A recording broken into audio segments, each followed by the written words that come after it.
हमारा जनजाति समाज सशक्त होगा और झारखंड मुक्ति मोर्चा नहीं चाहता है कि जनजाति समाज सशक्त गरीब रहे, पिछड़ा रहे। जब से केंद्र में मोदी जी सरकार आई, अब देखिए जनजाति समाज के लिए कितनी योजना है। आदिवासी हमारा वोट बैंक नहीं है, हम वोट बैंक नहीं मानते आदिवासी। हमारा विशाल परिवार का अंग है। बिना आदिवासी के विकास हुए भारत विकास नहीं कर सकता। ये सोच है भारतीय जनता पार्टी, ये सोच है माननीय प्रधान। आज जो नौजवान बेरोजगार, मैं तो सरकार को चुनौती देता हूँ। हम डंके के चोट में बोलते हैं हमने 1 लाख से ज़्यादा सरकारी नौकरी। डंके के चोट ने बताए 5.25 साल में इसने कितने झारखंडी को नौकरी दी, कितना दरोगा बनाया, कितना टीचर बनाया। इस सरकार से सब लोग नाराज है, सबका मोह भंग हो गया, चाहे किसान हो, चाहे महिला हो, चाहे नौजवान हो। आप लोग कोई प्रश्न हो तो मेरा एक सवाल एक दुमका का, अभी लोग कुछ लोग मिले थे, कोल का साइट बनाया ना, कोयला डंपिंग रेलवे स्टेशन नहीं है। यस और इतना पोल्यूशन है लोगों को। तो मेरी मांग होगी कि वो जो कोयला साइटिंग है उसको कहाँ बना ट्रांसफर करना होगा, मदनपुर। अविलंब उसको वहाँ ट्रांसफ़र हो ताकि हमारे दुमका वासी, जबकि दुमका एक हरा भरा जगह है, और कल ही हम लोग 2 दिन पहले ही पर्यावरण दिवस मनाए, तो पर्यावरण को ध्यान में रखते हुए तो डंपिंग साइट को अविलंब स्थानांतरित किया जाए ताकि दुमका वासी को उससे राहत। साथ ही साथ अविलंब हॉस्पिटल में दवा की व्यवस्था हो, डॉक्टर की नियुक्ति हो। अब कोई बड़ा बीमारी हो जाएगा तो जूनियर डॉक्टर क्या देखेगा। चलिए, आपका कोई प्रश्न? पेशा कानून को लेकर आपकी गवर्नमेंट में भी कुछ पहल की गई है? देखिए, जब मैं मुख्यमंत्री बना तो 2016 में हमने इसकी खोजबीन शुरू की। चीफ सेक्रेटरी को बुलाया, पंचायती राज सचिव को, तो जानकारी मिली जो विदेशी धर्म के लोग एक चलाते आदिवासी बुद्धिजीवी मंच, उन्होंने हाईकोर्ट में केस किया था। हाईकोर्ट भी सरकार के पक्ष में निर्णय दिया, फिर ये लोग सुप्रीम कोर्ट गए। तो 2017 में सुप्रीम कोर्ट ने भी सरकार के पक्ष में निर्णय दिया। फिर 2018 में मैंने सभी विभागीय सचिव को निर्देश दिया कि अपने अपने विभाग में जो पेशा कानून के तहत उनको जो अधिकार देना स्वशासन का, तो पूरी आप अपने अपने विभाग से प्रक्रिया चली रही थी। तो 2019 में पार्लियामेंट का चुनाव हुआ, उसमें लोग बिजी हुआ, फिर असेंबली चुनाव हुआ, फिर बिजी हुआ, सरकार चली गई। अब वह सरकार आया, उसने घोषणा पत्र में भी 2019 के, अगर जेएमएम के घोषणा पत्र को देखें तो उसमें भी उन्होंने कहा था कि पेशा कानून हम लागू करेंगे। 5 साल पार्ट 1 हेमंत सरकार, पार्ट 2 शुरू हुआ, तो आज तक पेशा कानून लागू नहीं हुआ। तो मैं हेमंत जी से कहना चाहता हूँ कि सरकार आती है और जाती रहती है, पेशा कानून ये हमारा जनजाति समाज का रक्षा कवच है। और जो स्थिति झारखंड में है, अगर पेशा कानून नहीं लागू तो जिस तरह हमारा जनजाति संथाल समाज पर चौतरफा हमला होगा, उसकी संस्कृति पर हमला होगा, उसके अस्तित्व पर खतरा होगा, चाहे आर्थिक हो, सामाजिक हो, राजनीतिक हो। अब संथाल की बात करें, अवैध घुसपैठी मैं मानता हूं एक आक्रमण के समान। इस अवैध घुसपैठी होने के कारण राज्य अशांति की ओर। आप सबको याद होगा, आप लोग सब संथाल परगना के पत्रकार हैं। 2018 में 23 अगस्त को इसी पाकुड़ जिला में 10 गौ का कस करके कहीं रखा हुआ। गांव वाले लोग विरोध किए, प्रशासन आया और 10,000 जिसमें मैक्सिमम अवैध घुसपैठी और मालदा से भी कुछ लोग घुसपैठी लोग आए। मस्जिद से ऐलान हुआ पुलिस को मार, डीसी एसपी जान बचा के भागे। तब जब मैंने इंक्वायरी की तो पता चला इसके पीछे पीएफआई है, पॉपुलर फ्रंट ऑफ इंडिया, और देश का झारखंड पहला राज्य था जो हमने पीएफआई को बाइंड किया था। आज इस हेमंत सोरेन जी की सरकार में पीएफआई फिर फल फूल कि राज्य की सुरक्षा के लिए भी खतरा है। सब आतंक से पीएफआई हो, सिमी का दूसरा रूप ही है पीएफआई। एक बैंड करता, दूसरा नाम ये लोग रख लेता है। तो ऐसी स्थिति में पेशा कानून लागू होना बहुत जरूरी है, क्योंकि पेशा कानून लागू होने से दूसरे धर्म के लोग रूढ़िवादी व्यवस्था में लगे, और इसीलिए वो दबाव डालकर पेशा कानून हो, सख्ती पेशा कानून लागू नहीं, क्योंकि एक का धंधा है धर्मांतरण करना और एक का धंधा है अवैध घुसपैठी, और दोनों को सरकार में जो संरक्षण राजनीतिक दल है दोनों का समर्थन है। और यही स्थिति रही तो जिस हमारे गरीब आदिवासी पूर्वजों ने जनजाति समाज की संस्कृति के लिए अपना खून बहाया, विलुप्त हो जाएगा। इस तरह आदिम जनजाति हम अभी बोल रहे हैं विलुप्त हो जाएगा ना, और यही स्थिति रही तो यहाँ जनजाति समाज विलुप्त हो जाएंगे। इसलिए आज जरूरत है झारखंड को बचाने की जरूरत है। इसलिए मैं समस्त संथाल परगना के जो हमारे खासकर जो जनजाति समाज के जो पढ़े लिखे युवा हैं उनसे अनुरोध करता हूँ कि आप आगे आओ, अपनी संस्कृति को अपने समाज को बचाने के लिए आप आगे आओ।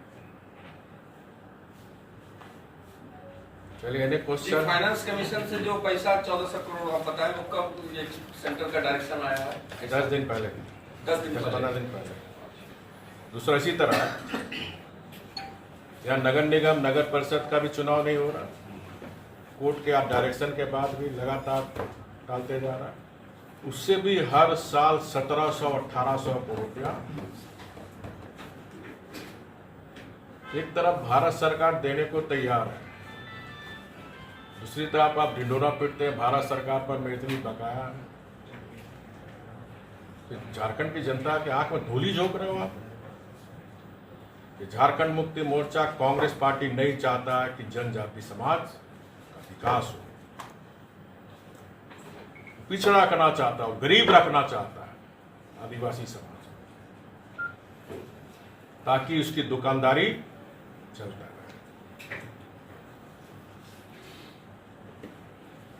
तो इस बीजेपी का क्या रोल होगा जो स्थिति बता रहे हैं जो राज्य का, इसमें विपक्ष के भूमिका में? तो हमारे प्रदेश अध्यक्ष ने घोषणा की है ना कि आंदोलन होगा प्रखंड प्रखंड। विपक्ष की जो भूमिका, विपक्ष अपनी भूमिका निभा ही रहे ना। संगठन में आपकी क्या भूमिका होगी? कार्यकर्ता बहुत एक कार्यकर्ता की भूमिका रहेगी संगठन में। अभी मैं कार्यकर्ता के हैसियत से बैठा हूँ। कार्यकर्ता कुछ चाह रहे हैं कि आपकी भूमिका नहीं हो और उसके आप यही भूमिका रहेगी। अभी ऐसा लग रहा है कि संगठन विहीन हो गई है भाजपा पूरे राज्य। नहीं, आप लोग का सोचने का देखने का नजरिया। भारतीय जनता पार्टी एक सशक्त पार्टी है। कार्यकर्ता रहेंगे कि प्रदेश अध्यक्ष रहेंगे? कार्यकर्ता सब कुछ हो मिल गया भैया। पार्टी ने बहुत कुछ लेकिन दिया। कार्यकर्ता आपको नई भूमिका में देखना चाह रहे हैं। तो नई भूमिका में तो आया वहाँ राज्यपाल छोड़ के आया, नई भूमिका के लिए क्या आप मुख्यमंत्री अगले कार्यकर्ता की भूमिका क्या हाँ। सर राज्यपाल का पद छोड़कर आप कार्यकर्ता बनना है। हाँ, फिर पार्टी का सेवा किया जाए, झारखंड की जनता की सेवा। एक सामान्य कार्यकर्ता इतना सम्मान मिल गया है, 2 बार प्रदेश अध्यक्ष, मुख्यमंत्री, संवैधानिक पद का भी दायित्व भी मिल गया। क्या चाहिए हमको? एक सर आप बता रहे हैं कि जो गठबंधन है वो उसकी सत्ता सेहत सुख का मोह नहीं है मुझे दर्द है कि झारखंड हमारा हाथ से निकल रहा है। जो स्थिति है, झारखंड मिजोरम बनेगा, नागालैंड बनेगा, ये पीड़ा से मैं आया। जिस झारखंड के जिस आदिवासी संस्कृति, मांडल संस्कृति के लिए हमारे गरीब आदिवासी पूर्वज ने अंग्रेज से संघर्ष किया, 70 साल से ज्यादा हो गया भैया। झारखंड मुक्ति मोर्चा कांग्रेस सिर्फ उसको एक वोट बैंक समझा हुआ आदिवासी को। वो भी इंसान है आदिवासी, उसके भी सपने हैं, उसकी भी भावना है, उसकी भी आकांक्षाएं हैं। बहुत उम्मीद और आशा से अबुआ राज आदिवासी मुख्यमंत्री के नाम पर वोट पीड़ा है। अनुराग गुप्ता मामले पर कुछ बताएं कि क्या जो स्थिति है। मामला सुप्रीम कोर्ट में चल रहा है, इस मामला में इसलिए जो न्यायालय में चल रहा है उसमें मामले में कोई कॉमेंट नहीं। सर 1/3 आदिवासियों का कन्वर्जन हो गया, ईसाई बन गए, इसको कैसे रोका जाए? पहली बार राजगठबंधन होने के बाद मैंने धर्मांतरण कानून लागू किया। इस सरकार में धज्जी हो रहा है उस कानून का।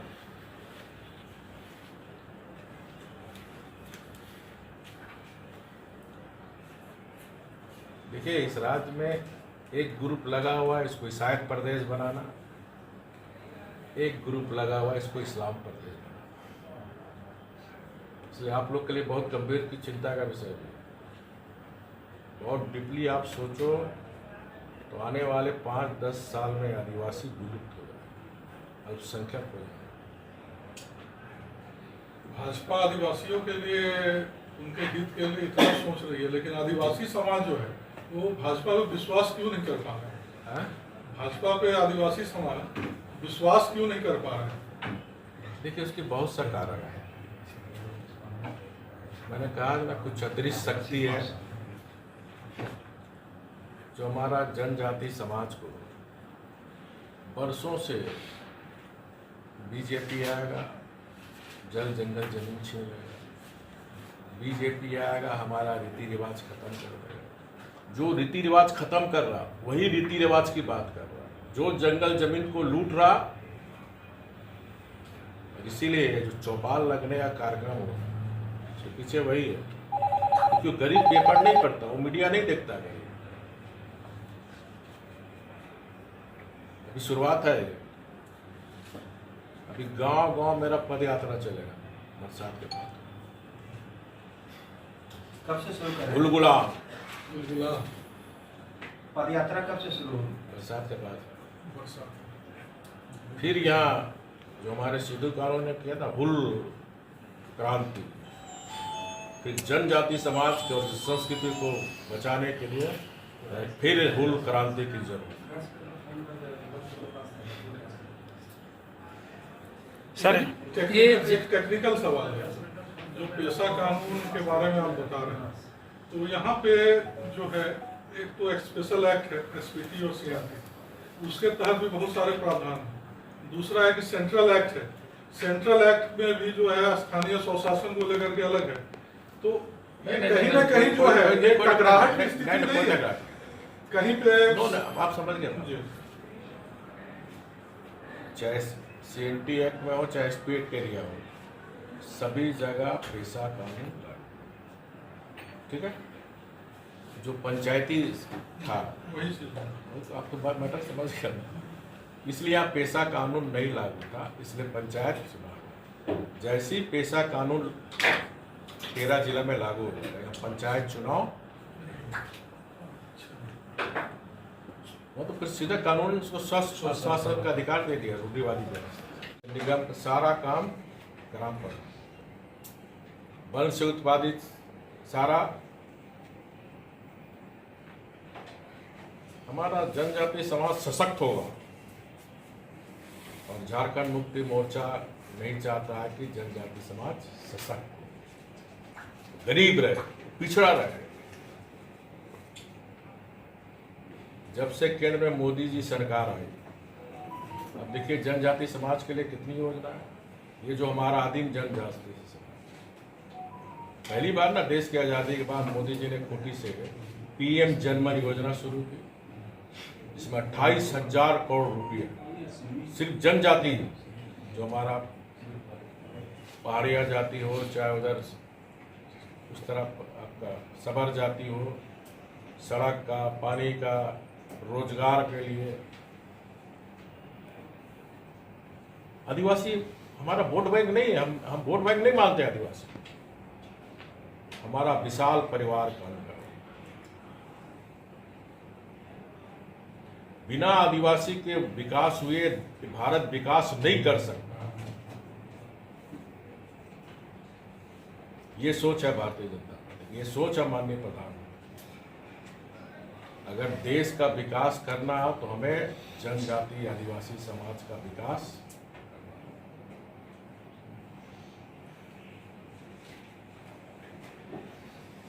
सर हेमंत सोरेन पार्ट 2 चल रहा है, पर युवाओं को रोजगार बहुत कम मिल रहा है सर, उसके बारे में क्या कुछ कहिए?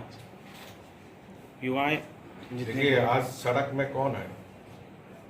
हमारा जनजाति समाज, आदिवासी समाज सड़क पर है।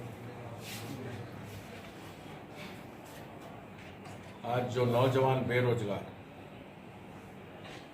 मैं तो सरकार को चुनौती देता हूं। हम डंके के चोट में बोलते हैं हमने 1 लाख से ज्यादा सरकारी नौकरी। डंके के चोट ने बताए 5.25 साल में इसने कितने झारखंडी को नौकरी दी, कितना दरोगा बनाया, कितना टीचर बनाया।